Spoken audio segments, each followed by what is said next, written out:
We would be honored if you would join us. Hello, everyone, and welcome back to episode 3 of Unlimited Limited, the podcast where we talk about Star Wars Unlimited's draft and sealed environments. In particular, today we're talking about the Jump to Lightspeed pre-release, which I was fortunate enough to attend 2 of this past weekend.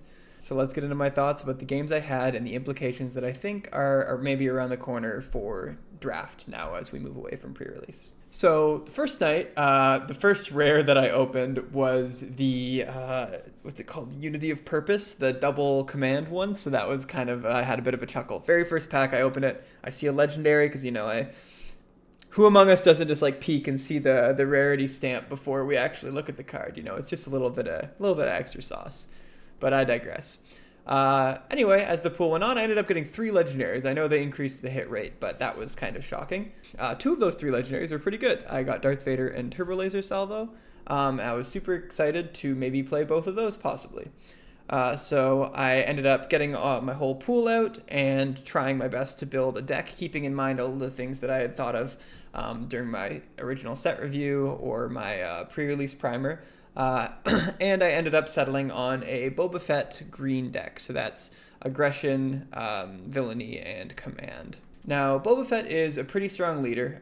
It doesn't say here, I didn't include the flip side of the leader, but he is a 4/7 or a +4/+4 pilot that when he flips, you can deal 4 damage distributed how you want among enemy units. So that's very strong. It ends up taking out 1 or even 2 units, or even sometimes 3 units, which is, of course, quite good. With those 2 legendaries, I figured I'd have a really good aggression, command, villainy deck, and sure enough, Boba Fett is what came together. So here's the full list. Don't worry too much about any individual component. We will go through it in some detail here. Oh, you can zoom on PowerPoint and pan? Well, that's huge. So I'll just kind of go over quickly each of the cards' roles in the deck and, what ended up working and what ended up not working. So First Order Stormtrooper right away with Boba Fett's ability. If you can get this down on turn 1, you're just really going to run away with the game a lot of the time. 1 indirect damage really doesn't seem like a lot, but it adds up. It adds up a lot, especially because you're going to be having some pretty explosive flip turns and dealing a lot of damage to base with Boba Fett. With whatever he ends up piloting. So getting, just getting little bits of ping damage into base, because this usually will be base. Your opponent will usually choose to put that on their base, the indirect damage that they get from First Order Stormtrooper. And then also, again, you're dealing non-combat damage, right? Indirect damage. And then, you can use Boba Fett to deal another one. So that really runs away quite quickly. That's quite strong synergy. Determined Recruit, he was fine. I resourced him sometimes. He goes amazing on Von Reg's TIE Interceptor, as you could imagine. Almost as well as Von Reg himself. But yeah, nothing much to say here. Storming Volta Droid, 1 copy. I know you're going, what are you doing, man? Why? And the answer is curve. I needed more 2-cost cards. That's okay. It was fine. I resourced it when I could, but sometimes if you need a 2-drop, it's fine. Side note, someone I played against got 3 of these in their pool, and they were running them, and it was actually quite good. They also played the Invisible Hand to draw it, which was awesome. TIE Bomber, again, resourced this card a lot, but with Boba Fett, it gets in a little bit of extra because it's doing non-combat damage. But yeah, not amazing card for sure. Wingman Victor 2, I actually did get decent value off of that. So the fact that it was piloting 1 came up a lot. I would often have 1 cost or 1 resource left over, which I did think was going to happen. And just being able to put that on something for 1. +1/+1's not a huge buff, but TIE Fighter's nice. A lot of good stuff. Yeah, very effective card. And then sometimes if you just need to play it as a 3/2 on the ground, that's quite good. Something that happened in pre-release a lot is people really ignored the ground. Which is kind of to be expected. Most of the units in the set are space units, but it is very important to also play to the ground still. Prepare for Takeoff. I don't think I cast 1 time. That's not to say it's a bad card. I think it's probably a pretty good card, but it just never quite worked for me. That's another thing that's important to keep in mind is that I did only play 4 games at pre-release. It was 4 best of 1 games in first pre-release I did, and then 4 best of 1 games in the second pre-release I did. So, keep in mind that there's a lot of variance going on, and take what I say with a grain of salt here. Shoot Down, incredible card. I will get into exactly why a little bit later. But as you may expect, I mean, it's efficient removal and limited. What more do I need to say, right? It's just very, very strong. The 2 damage to a base happened often, and I think one time that did actually win me a game, but I was probably gonna win the next turn anyway. But nevertheless, it's fine to win a turn earlier. But yeah, I'll talk about exactly my thoughts on this and a couple other cards in a moment. But this card again, very, very strong.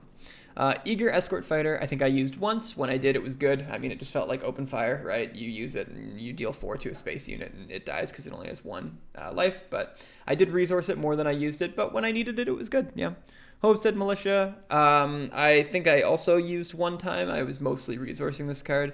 I don't think it's bad by any means. I think it's quite good. I just think in the environment that I was playing in the games I was having, it wasn't amazing, just because it wasn't a vehicle, so it couldn't be crewed, or it couldn't be piloted, and it wasn't space unit, which is, again, as I said, where most of the stuff was happening, and because my opponents weren't doing a lot on the ground, the fact it got Sentinel didn't matter too much. It did come up one time, which was handy. My opponent had Moff Gideon on the field, and this stopped him from hitting my base, which was nice. But yeah, generally not amazing. Prototype TIE Advance, on the other hand, very good value. Sometimes it is a little awkward. Sometimes you get traded down. Sometimes you trade down for a 2-drop, like a 3-2. But most of the time, this card was very good. I don't know if I think I maybe resourced it once, but most of the time I was happy to play it. Sith Trooper, I don't think I played this card once. I think I resourced it every time. Again, I don't think it's bad necessarily. I just think that it's not really what you want to be doing. And again, my games happen to be on the ground for the most, or in space for the most part. And I think most games are in limited in this set.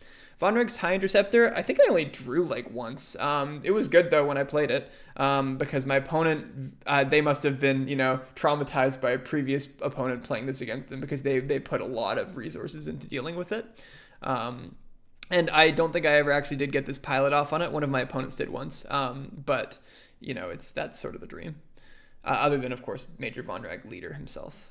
Next up, I have Wingman Victor 3. This card, again, same idea. Piloting 1 was super handy. I liked this card a lot. Piercing Shot, for the same reason as Shoot Down, was incredible. It genuinely was so good. And I'll talk a little bit more about why at the end here. Adept Arc 170. This I ended up playing a couple of times and it never felt amazing. I don't know exactly why. I think my sort of preliminary, and I'll, as I play draft for this set, I'll think about it a little bit more, but reason for why this card didn't perform super well for me. And again, could be variance. It was only, 8 games total this weekend. The reason why this didn't play super well for me was because if you play it on curve, it's great. But if you play it a little bit later, it doesn't really impact the board immediately. And in limited Star Wars, that's often maybe okay if you play it a little bit later and it doesn't immediately impact the board. But the problem is here, on 5 or 6 resources, your opponent's going to be having most of the time a very powerful flip turn with their leader. They're going to pilot something crazy. And if they're playing something again like Boba, then they just nuke this right away, right? They deal 4 to it. Done. Free. But yeah, I wasn't often getting the restore off of it. It was usually dying before then, or I had to do some other play to stem lethal from happening. So I don't think this card is bad. Once again, I just think that you gotta be careful about playing cards like this. Shamson Dula, this card, again, the one played is basically never happening in limited. I just played it as a 4-cost 5/4 ground unit. And it was a 4-cost 5/4 ground unit, so that's nothing more to say there. Clone Combat Squadron, this was not the deck for this card. This card, I think I resourced every time I drew it. I don't think this card is bad. I think if you get there on TIE Fighters and stuff, it's probably fine, but I did not. Orbiting K-Wing, this was an awesome card to put your leader on. Don't sleep on this card, okay? Because Sentinel is quite strong in limited, and if your opponent puts down a big Sentinel thing and then, you don't have a way to get through it, then you're going to just be running your leader into that, and maybe your leadership with the piloting is big enough to deal with the Sentinel ship, but then maybe your opponent could just throw one more ship at your leader piloted ship and deal with it. Whereas this, now you can just start doming base for 9 or whatever. It's, I definitely don't sleep on this card. Not a super high pickup, like it's a common, you don't have to first pick this in draft or anything, but don't sleep on this if you're playing a leader that can pilot and you think you might be in aggression. TIE Ambush Squadron underperformed a little bit compared to my expectations, but still was very strong. It often could just deal with like a smaller unit, and the TIE fighters were fine. Just having extra units was actually pretty nice in the TIE fighters. I wasn't expecting them to be great, but they help a little bit if your opponent's trying to control your board before your leader's flip turn. Because if you play this and maybe you deal with one of your opponent's units and maybe this dies in exchange as well, and you're left with a TIE fighter, or you're left with 2 TIE fighters in that case, right? And that is pretty good because you're pretty much guaranteed that you're going to get a flip either on one of those TIE fighters or on a unit you play next turn from your leader to pilot. So don't sleep on this. Just having those extra bodies that are vehicles that can hold a pilot are very, very handy. So it did underperform a little bit, but also in some sense the TIE fighters overperformed. The ambush kind of underperformed, but the TIE fighters kind of overperformed. So maybe the card just ended up performing. Focus Fire, I think, is a good card that just happened to underperform for me. This one I think was variance. Every time I drew this card, I kind of was low on vehicles, and every time I had a bunch of vehicles and needed removal, I never drew this card. So I'm not saying that the card is bad. I think that I just didn't perform well for me. But yeah, I'm happy to try this card again. And if it keeps sucking, then maybe the card is not great. But I think it's probably fine. Dornian Gunship, I don't actually think I played even one time, so no real comment on that. It seems strong, but I just, never got a chance to. IG-88 was very strong, so I think I usually played it as a unit, especially when you have Boba, who's like pinging your opponent with indirect damage. Oftentimes them having a damaged unit is like very reasonable, so you're usually just going to have a 7-5. There was one time where it was a 4-5, and that felt like a little awkward, but even then, it's like not the worst thing in the world, and your opponent has to be careful with how they do their attacks, because if they mess up, then you have a 7-5, right? Strong card. Timely Reinforcements, I didn't use one time, but a bunch of people around me were raving about how good it was. It wasn't actually originally in my deck. I had the green, or the command 1-cost event that made you attack with an exhausted unit, but I ended up just always resourcing it, and then after like game 2 or something, I overheard someone talking about how amazing it was, and I was like, yeah, sure, I'll try it. So I took that out and put this in, but never drew it, so no comment. But people at my local game store seem to really like it. So, and they're good players there. So you know what? Maybe it's good. Darth Vader, as you could expect, was kind of a powerhouse. I don't think I ever piloted with him, but I would play. This happened like 2 or 3 times. I play him, and my opponent leans over to read what it says, and I say, oh, it's just a 6-cost 7/7, because that's what it is, a vanilla, right? There's no text on it from that. And they're like, just a 6-cost 7/7? I'm like, okay, fair enough. It's good stats. It's efficient stats. But in terms of reading, you don't need to. It's just a 7/7. But yeah, no, card's great. It's a beater. And 6-cost 7/7 is very efficient. But it's like, again, it doesn't do anything crazy. It's just, it is what it is. It's a 7/7. You get what you get. But no, yeah. I didn't use the piloting at all. I don't think that you will never use the piloting, but it just never worked out that way for me. It was just nice to have a big ground clock, because as I said, my opponents were kind of neglecting ground. Quasar TIE Carrier, don't think I played that card once, resourced every time. I just don't think it's quite good enough, but I could be wrong. Maybe in the right deck. Again, this probably wasn't a TIE Fighter deck. Invisible Hand was funny. I played it because games were going late enough that I was like, I can just play a 6-cost 6/6, that's fine. And it might find me a droid, which I had 2 of in this deck. IG-88, which is one of the best cards in my deck, and Vulture Droid, which is one of the worst cards in my deck. So it can get both of those. So I figured it was worth it, a 6-cost 6/6 space unit that sometimes draws you a card. I don't think I ever played it. I think I just resourced it every time, but you know what? It's a funny one. War Juggernaut was amazing, as you could expect. I actually ended up, so when played, deal 1 damage to any number of units. It can hit itself, and I did that once to get an extra damage in. Yeah, very cool unit, allows for some super interesting play patterns, like because obviously you're almost always going to be hitting all of your opponent's units, but when do you hit your own units? And that's definitely an interesting calculation you have to make. And finally, Turbo Laser Salvo. Whenever I use this card, it basically just won me the game right away. It does require setup. If you don't have the space units, of course, it's just a dead draw, and that did happen once. And then another time I had the space units, and this was the only card that would have won me the game, and it was, I drew, I didn't find it, and then I looked, and it was on the bottom of my library, and I, good game. Didn't win that one. But, so that was the deck. Quite strong. I'm definitely got my eye on Turbo Laser Salvo, War Juggernaut, of course Vader, TIE Ambush, and then the removal. So I actually wanted to talk about the removal a little bit more. So this deck went 2-2, full disclosure. Not amazing performance.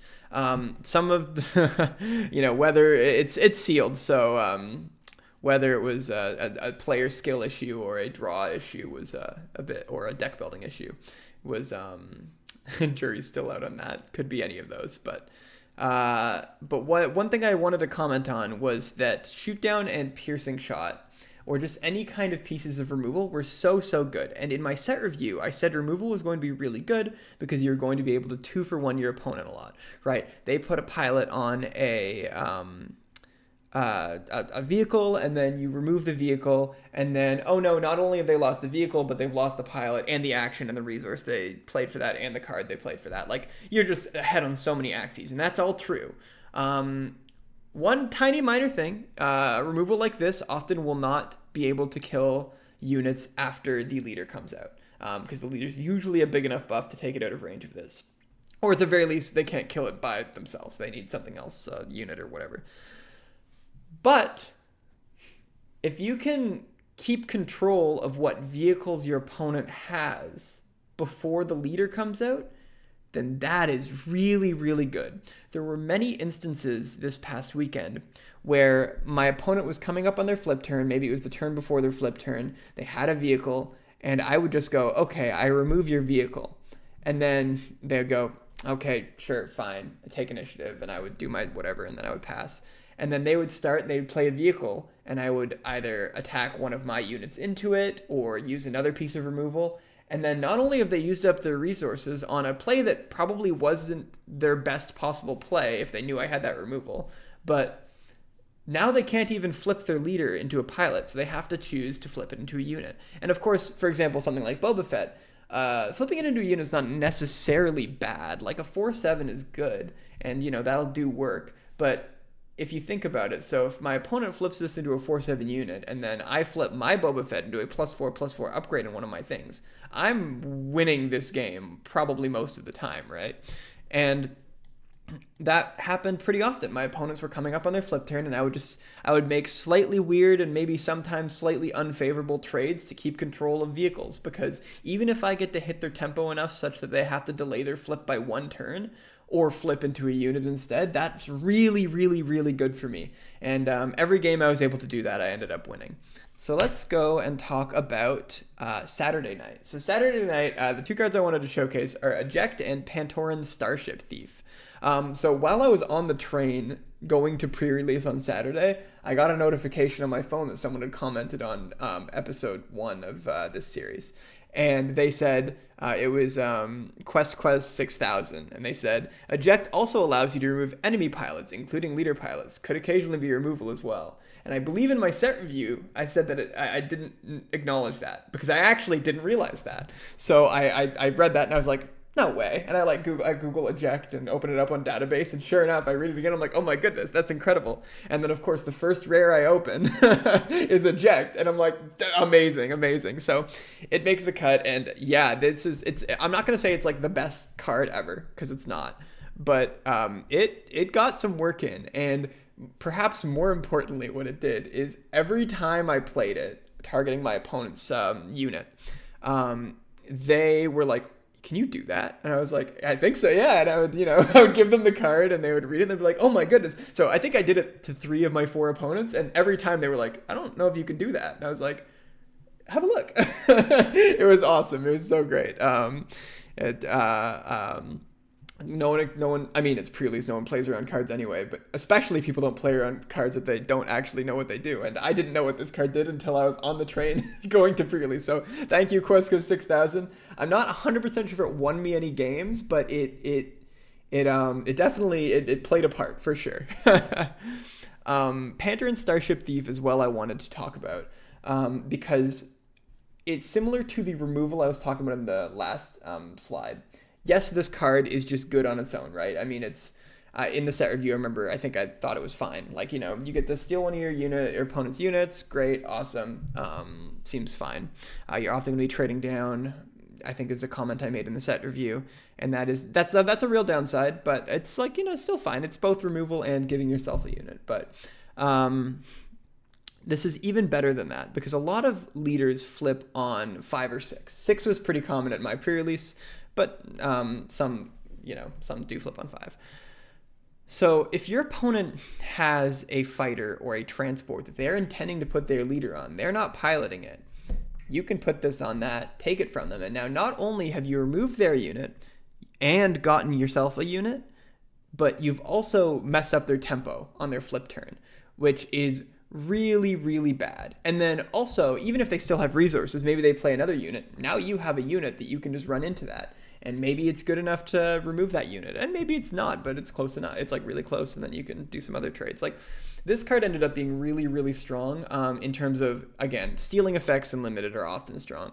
But this, in addition to that, ended up being a very good tempo play too. So got my eye on Panther and Starship Thief for draft. It's a rare, and so is Eject. So I'm not expecting to see them all the time, but definitely will be a reasonably high pickup for me. So here's the list from day 2. I'll go a little bit quicker this time. So you may notice that I am playing Boba Green again. Yes, I tried to build Wedge Blue, but unfortunately it just really wasn't deep enough. It didn't come together. I was going through it and I was like, man, am I really playing Boba Green again? And the answer that my sealed pool told me was yes. I only got one legendary this time. It was Nebula Ignition, I believe. The 9 cost defeat all non-upgraded units or something like that. That card is... it's not really for limited. But anyway. So, again, yeah, back in Boba Green. I guess it gave me another redemption of the deck because I went 2-2 on Friday. So we'll see if we get the redemption. So Crackshot V-Wing was fine. I played it once or twice. It never came up, but the 1 damage that it does to itself, I believe, allows you to activate Boba because it is dealing non-combat damage. So that's cool, but I don't think that actually ended up coming up for me. But yeah, it was fine. First Order Stormtrooper, once again, great with Boba. First Order TIE Fighter, really good with Hux, turns out. And that actually, I think these are my 3 First Order units. And that came up more often than not. I would often open up my opening hand, and I would have Hux and one of those 2 guys, and I was like, yep, sure, give it to me. And I'm sure I'm sacrificing a little bit of damage early game because turn 1 I'm playing Hux, which doesn't attack very well. And then turn 2 I'm not even attacking with him, I'm using it to draw a card. But that was often good enough because, as I said, controlling the board, making sure your opponent can't flip on those important turns is good enough, and getting extra cards lets you do that better. Jarek Yeager was fine. Again, I usually played him as I think I actually played him as a pilot once and as a unit once. Obviously, I prefer to play him as a pilot. The Sentinel Claws was handy, but yeah, he's just a fine unit. I got another, not another. This is my Panther and Starship Thief. I already talked about that. Great unit. TIE Bomber, I already talked about that. Not great. Wingman, I've talked about. Eject, I've talked about. Yeah, Shoot Down, once again, you really, I know I've already talked about it, but you gotta play removal. You gotta play removal in every limited set in Star Wars and Magic and probably every other game that has a limited environment, but in Jump to Lightspeed specifically, oh my goodness, you have to play removal. So Stay on Target, I think I didn't really ever use. I think I resourced that every time. I'm not saying it's for sure bad, but it's it sometimes just pushes you for that little bit of lethal you need, but yeah, not that great. Escort I've talked about. Militia I've talked about. Prototype I've talked about. Koyogrin Turn, I hope I pronounced that right, was an interesting one. This is one that I was sleeping on pretty hard in the actual set review, I think, because it really wasn't that interesting to me. But something that could happen every now and then was I would have a TIE Fighter and I would put Boba Fett on it and I would get in for 6. That's 6 or less. I can ready it. Now, another thing that came up sometimes is it did actually synergize pretty well with Panther and Starship Thief. If they played a unit and I stole it, well, that's a fighter or a transport, which is exactly synergy with this. So there's little synergy bits here and there. Card wasn't amazing, but it did get me lethal once, so happy enough. Piercing Shot, player removal. ATDP Occupier, I was often able to get down for 3. Which was good. It meant I got to play that, and then also something else a little bit more efficient on like turn 5 or 6. But yeah, there's nothing really more to say about this. It's okay. Clone Combat Squadron, again, not the deck for it. I played this as a curve filler. Do not do what I do.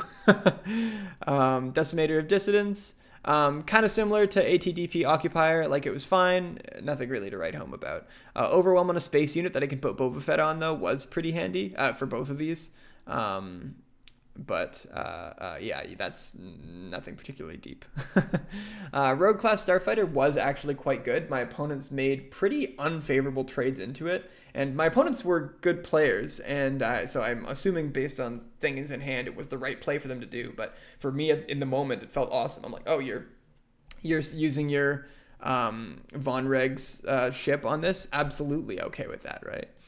Shuttle ST-149 overperformed a lot for me. I wasn't super high on this card in the set review, I don't think, but one thing I didn't really fully realize was that it can target itself with its ability. So you play it, you give it the shield, and then when played, you may take control of a token upgrade, like a shield, and attach it to a different eligible unit. So you can either play it as a 3/4 shielded, or you can play it as a 3/4 that gives a shield to something else, basically. And that ended up being the versatility that I needed a lot of the time. So yeah, I was sleeping on this card a lot, and I kind of rolled my eyes when I had to put 2 of them in my deck, but it ended up playing it really well. TIE Ambush I've talked about, Focus Fire I've talked about. Corellian Freighter, I think just 5-cost ships are good whenever you're playing Boba, because it's really important that you get something down, and then, like, next turn you ready it and you put Boba on it, so that's great. Of course, Corellian Freighter's never anything that's super exciting. You're never, like, excited to play this card, but it was okay, yeah. IG-88 I've talked about, great card. MC-30 Assault Frigate is like Corellian Freighter but cooler. This is what you wanted to actually put Boba on, because it means it swings as a 10-9 overwhelm, and that is enough to win games oftentimes.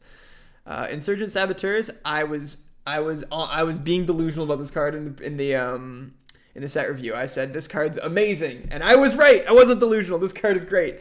Yeah, you should play this card. Saboteur is great, as I said. Sentinel's great in limited, so Saboteur is also great. On attack, defeat and upgrade, defeated leader twice. Great stuff. It would be awesome if the stats were a little worse and it came down on like 5 so that you could guarantee hit the leader, but that's okay. Card's great. Quasar TIE, again, I had to kind of grit my teeth and put this one in. I'm not that excited. And then War Juggernaut, I liked a lot, as I mentioned in the last one. Good, so take this one, drum roll, if you will, I ended up 4-0ing. So I did get the Boba Fett redemption. So this one ended up getting me all of the wins, which was nice. Now, do I think this deck was actually better than the last deck? I think that they're about the same, I'll be honest. This deck, I think, was maybe a little bit more consistently good. The last deck definitely had better high end with Vader and Turbo Laser Salvo. But yeah, I mean, this deck had a little bit of cute synergy with Hux, a little bit of cute synergy with Pantheon Starship Thief and Koyogrin Turn. This card also, Pantheon Starship Thief, really did treat me well. Good. So just a couple of overall thoughts. As I said, pickup removal. These are both at common, and they're both so insanely good. I think I had one of each in both of my pools, and if I had any more than that, I would have just been, it would have been so gross. Yeah, definitely pick up your removal. Very strong, especially strong in this set. Pilot leaders are very good. So in all of the games that I played, any time that my opponent was not playing a pilot leader, the game was a lot easier to win. Now, I'm not saying that leaders like Thrawn or Rose can't be good, because I think they can be. But I think I did underestimate a little bit how important the actual piloting of a leader is. Now, the games where I was playing against opponents who did have pilot leaders, it felt like on the turn that they flipped, and it was usually turn 5 or 6, so it was around the same time. I think most of the time it actually was 6. I had one opponent playing Von Reg, so that's on 4, but the game ended up feeling like you're fighting for sort of control of the arenas before your flip happens, and if you have control when your flip happens, you're winning that game. That's sort of what my games kind of felt like. So I was playing to like try to make sure they didn't have any vehicles to put their leader on, or didn't have any big units they could use to get rid of the vehicle when I put my leader out. And if I was able to do that, it didn't really matter what happened after that, because I was usually able to use just the insane value that the leader brings you and the little bit of extra board control that I had to leverage a win, or to sort of turn that into a win. So again, I would highly recommend considering pilot leaders pretty highly. Again, I'm not saying you must play one. Like if you do get a sick Thrawn deck going in draft, that's probably going to be pretty good, or a Rose deck, or any of the other leaders, right? But I think that you should consider piloting as an upside when evaluating which leader to play, and not a small upside, a pretty big upside. Or again, you can evaluate leaders without piloting as maybe being a downside, whatever works better for you. Pilot units are also good. Just be careful, because as I said, you can get 2 for 1 really easily with those. Leader units is a little bit harder. It can still happen, but it's a little bit harder. So just be really careful with the regular pilot units. If you think your opponent has shoot down or piercing shot, like maybe you're playing best of 3 and you've already seen them, or you have some other reason to believe that they have these cards, then just be really careful about putting a pilot unit, and maybe you have to make a value judgment and actually play the unit as a unit and not as a pilot. So another thing to say for draft is keep an eye on the vehicles. And what I mean by that is if you are intending to play a deck that has a leader pilot or a decent amount of pilots in it, this set does have a lot of vehicles, but it's not enough that you can just completely ignore it and expect to have enough vehicles. You still need to pay a little bit of attention to how many you get. So maybe sometimes you will just get enough randomly, but if your opponents, or if people at your draft table rather, are actually drafting vehicles, then you don't need to value vehicles as like a trait highly. It's just sort of another heuristic that you should maybe pay attention to when evaluating cards, in the same way you evaluate things like curve or sort of the space unit, ground unit balance. Evaluate also whether you have enough vehicles. That's sort of another thing that you should be paying attention to now. Because again, you really want to make sure that you can have a vehicle. And if stuff makes extra vehicles in the form of TIE fighters, that counts too. Again, you just want to have vehicles down so that you can play your good pilots or flip your leader pilots, more importantly. So those are my biggest takeaways from the pre-release. So what I thought we could do now is do a couple of crack packs. So I have some of my winning packs from pre-release. I haven't actually opened any of them yet. And I figured we can get into maybe 2 of them. And we'll go through each of them and talk about sort of thought processes for a pack 1, pick 1 scenario. So you're at your table, you've opened up your first pack, and you're taking the first card to sort of start your deck building process. Obviously, in an actual scenario, what leaders you've taken matters too. So we'll do sort of one as if, you could have any leader, and then we'll do one as if you have the leader that's in the pack. And I know that's not exactly how it works. You'll have 3 leaders at that point, but it's the best I can do. Cool. Be right back. All right, before we get started, I just wanted to mention, even common hyperfoils are so pretty. Hold on, focus. There we go. Even common hyperfoils are so pretty. Anyway, let's get into a pack. So we're treating this as if it is a pack 1, pick 1 scenario. So we just open the pack up and our leader. Okay. All right. So Flanking Fang Fighter is one of them. We have X-34 Land Speeder. This is actually a pretty good card. It's a 2/3 with ambush for 2. Happy with that. Sorry, I threw this aside without justification. We're ideally not playing this card as our pack 1, pick 1. Jedi Light Cruiser. It's like a solid top-end card, but you don't need to pick this up early. You'll get one later. Blade Squadron B-Wing.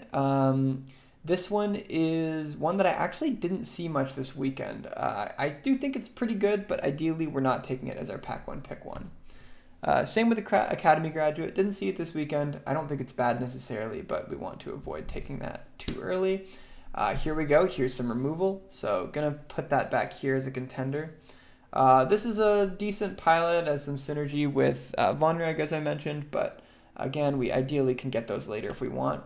This is removal that I didn't play, but someone played it against me once, and it was able to kill my leader and get a 2-for-1 for my opponent. So I barely won that game, and this card is really what kept them in it. So yeah, definitely into that. Eager Escort Fighter.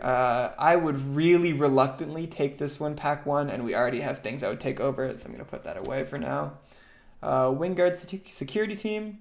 Once again, not super excited to take this early. I don't think it's a bad card. It's a big Sentinel, but when stuff happens in space, ground Sentinels aren't quite as relevant.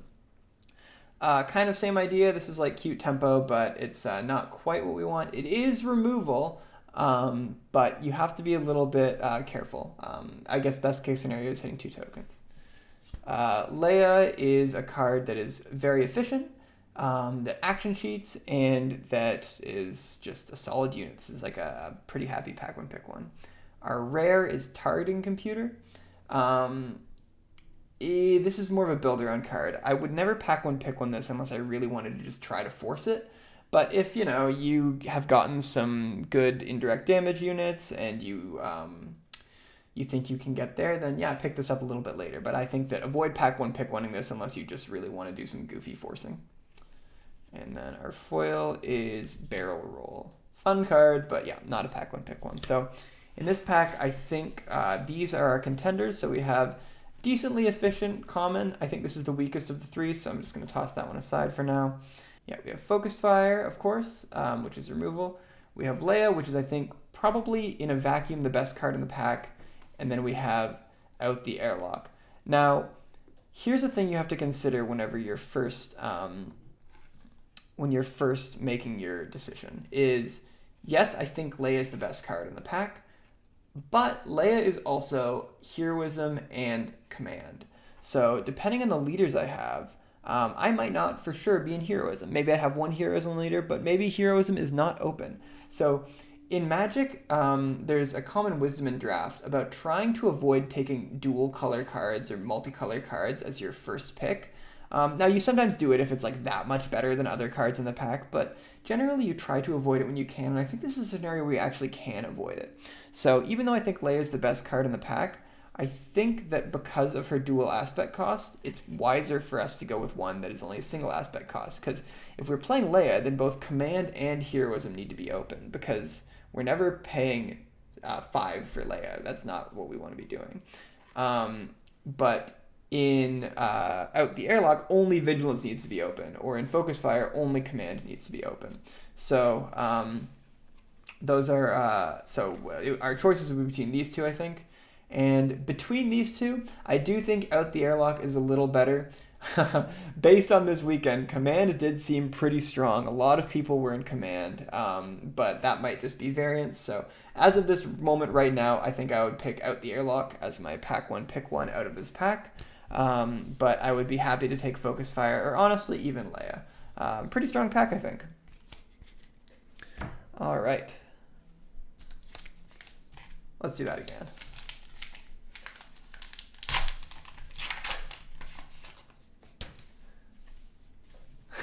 Okay, well, Admiral Akbar is our leader once again, and we got a blue base again. Okay, maybe it'll be a similar pack. All right, Electromagnetic Pulse. This is a card that I think was played against me once, and it was really good when it was. I am pretty high on that card. I think it's quite good. I already talked about this. Quite high on this as well. We'll put that back here. This is good depending on leader. If I was considering Rose, I would maybe run this, but whoops. Again, I like this unit. I think it's quite efficient, but I don't think it's a pack one, pick one territory. This is technically removal. I guess I'm probably a little bit higher on this after the weekend, and now I know how good removal is, but man, this is still really not great removal. It's probably okay, but I don't think I want to pack one, pick one it. This card is strong. It's almost pack one, pick one-able. The dual aspect cost, once again, is what throws me off, and this is definitely weaker than Leia. TIE Ambush Squadron is also quite good. I think I actually will put that one back here just to be safe. Piercing Shot immediately into the maybe pile. Grim Fowler I think is a little bit too cute. I don't think it's quite good enough, but I respect it if you try to make it work. Mandalorian, look at that. Double Cunning. This is a pretty interesting card because this one you're almost okay paying 7 for sometimes. If you draw it ultra late, it is pretty good, but ground units is also kind of a problem. A lot of stuff that's going to happen in space. Your opponent is going to have a leader in space a lot of the time, and that is a real problem for the Mandalorian. That and the fact it is double cunning. So we're going to just put that over in the no pile for now. Red Leader is an interesting one. Again, the dual cost I don't think makes it pack one, pick oneable. If you really get there on the pilots, it is pretty efficient, but I just don't think it quite gets there on its own. And we have a rare Corvus. Restore 2, and you may attach a friendly pilot upgrade to this unit. I don't think this is pack one, pick oneable. Sorry, you know what? That's not fair. This is pack one, pick oneable. It's just not better than some of the cards we've already taken so far. So I'm going to avoid that for now. Again, the double color is a little spooky, but outside of that, I think this card's reasonably strong. It's a good vehicle with Restore that comes down on 5, meaning that if you flip a pilot leader on 6 and you can start getting in with Restore, you're pretty much always going to win that race. So definitely up on this unit. And our foil is Cloaked Star Viper. It's cute. I didn't get any use of it this weekend. Piercing Shot existing is a bit of a problem for this card. All right. So once again, I think I'm okay getting rid of the Land Speeder. Solid card, but not better than what we have here.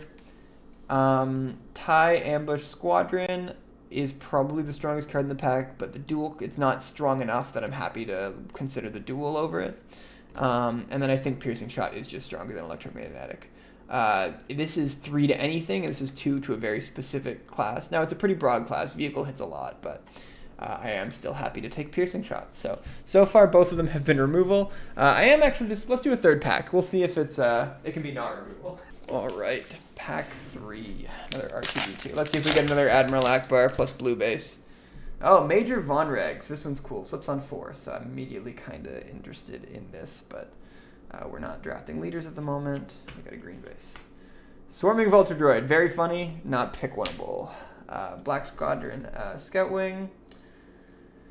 Also, again, it's dual cost, and the effect isn't like strong enough that I'm like immediately like, oh my goodness, yes, I'm doing Heroism Cunning. It's a fine card. If you're in Heroism Cunning, you're super happy to take it, but not quite there. Sith Trooper. Again, I'm not super happy with. Resupply Carrier. Oh, it's Hyperspace. Nice. This card is fine, I think, but it is definitely not super early pickable. It's fine if you have something to ramp to. So if you end up drafting one of those big legendary ships, maybe you do play this. It'll get you there a turn earlier. But you have to deal with the fact that your opponent is going to be flipping a leader whenever you play this, and probably dealing a billion damage to your base. So just keep that in mind. It's not an unplayable card. It's fine top end, but yeah, not pack one, pick oneable. This card is quite strong. Again, it's one that if you're in Vigilance Heroism already, you're like more than happy to take, I think, but they're just a double cost and then it's not pack one, pick one material. Bunker Defender, same thing. It's not really what you want to be doing. If you're already in command, you take it, but Crack Shot. This is, oh no, this pack is so weak. Interceptor Ace, once again, not what you want to be doing super early, especially for that double cost, but something you're happy to take if you're in Vigilance Villainy already. Phoenix Squadron A-Wing, I think I already talked about this one. Mist Hunter, if you played a Bounty Hunter or Pilot card, you may draw a card. There are a decent amount of those, and you can build around it.